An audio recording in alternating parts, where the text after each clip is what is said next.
Hello, I'm Lauren with IndoorGardening.com, and today we wanted to talk about low maintenance plant setups.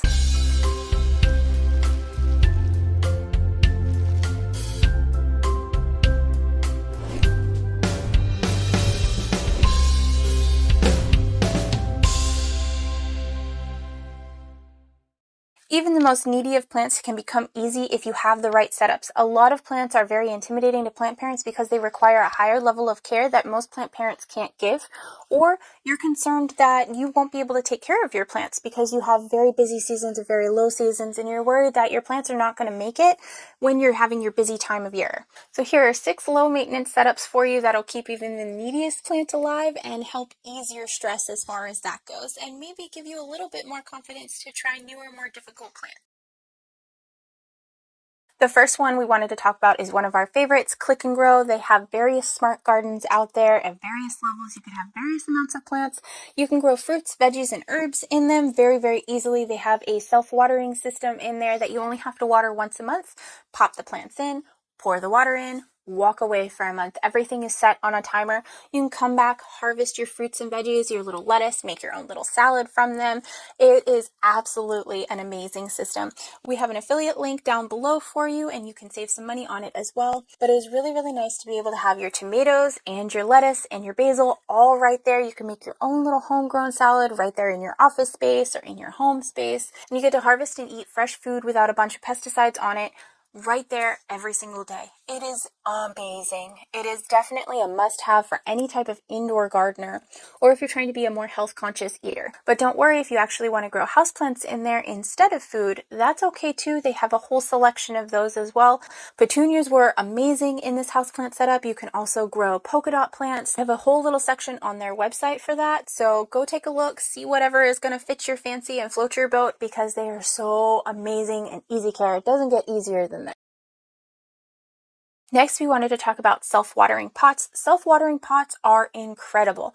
Basically, you just fill them up with water, and then you can have wicks in them that will take the moisture from the bottom of the pot and water your plant for you. So you can go away and leave your plants for a long period of time, or you don't have to water your plants on a regular. If you have thirsty plants that constantly need attention, they don't anymore because they have a self-watering pot. So just go ahead, see how long it takes for those self-watering pots to empty in your environment. It can be anywhere from 1 week to a month, depending on what you have going on in your environment and depending on how rooted that plant is, because the more roots of that plant, the more water it's going to suck up and need. So this should at least buy you a few days of not having to water them on a regular, even the most needy of plants. We do have an entire video on self-watering pots and how they work for you, and then we have another video on the specific type of plants that would benefit from self-watering pots. So if you're not sure, definitely check those out. Another thing that you can do if you don't have self-watering pots is make a pebble tray. It's going to increase the humidity. You can add water to it on a regular, and your plants are going to wick up that moisture on their own, so you don't have to necessarily get a special pot for it. You can also do self-watering trays where you put saucers underneath and just fill it with water and constantly have water in it. When you walk by and notice that the water is empty in these saucers, then you just pour more in it, and that'll kind of alleviate the watering needs of certain very needy plants as well. This is also fantastic for those plants that have high humidity needs.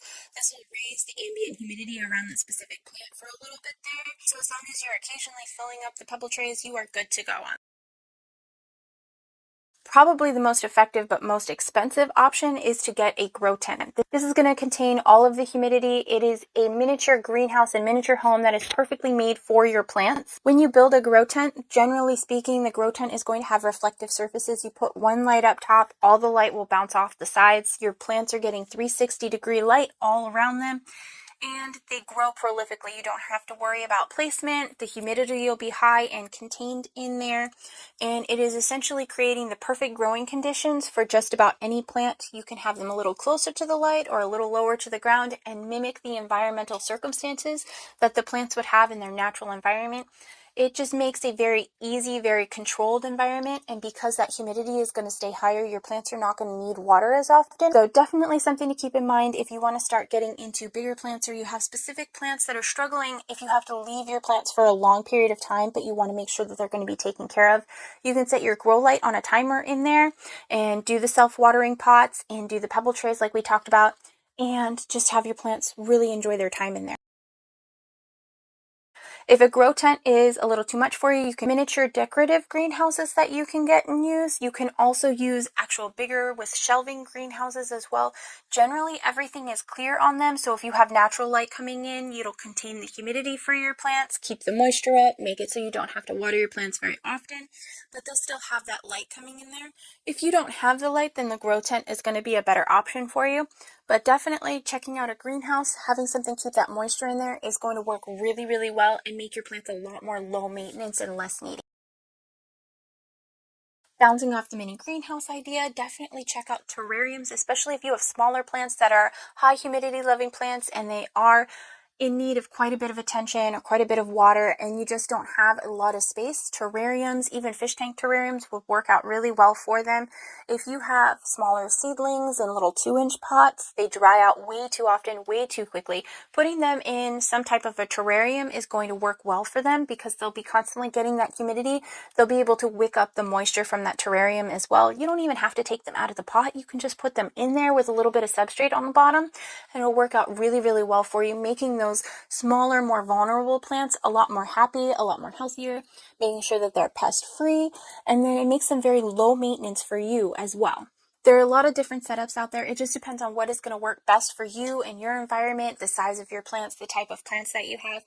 There are a lot of different options out there. Hopefully this inspired you to take a look at your environment and kind of take control of your environment, make your life a little bit easier and your plants a little bit happier. We have a lot more information on indoorgardening.com, so definitely take a look over there. We are always happy to help.